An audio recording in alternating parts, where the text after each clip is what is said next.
Hey guys, how you going? This is BillyEatWorld, and on today's episode of Weapon of the Week, we're taking a look at my favourite setup for the MG4.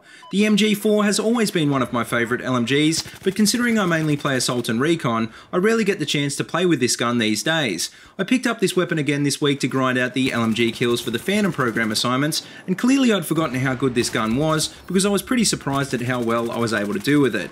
The fall patch reduced the visual recoil of all the weapons in the game considerably, and the difference it's made to the LMGs is pretty impressive. It's now very easy to control the MG4 despite the fact that it's one of the fastest firing LMGs in the category, and while I wouldn't say that it's the most accurate LMG in the game, it definitely feels a lot more accurate than it did previously.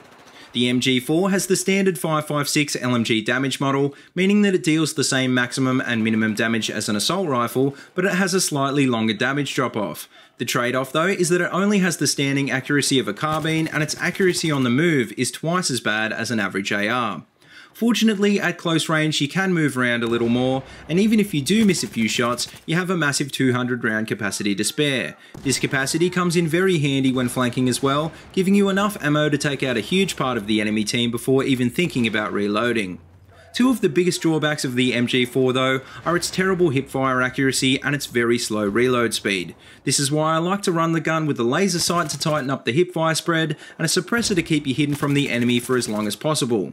As for the rest of the attachments in my MG4 loadout, I usually run it with the Cobra sight and the stubby grip.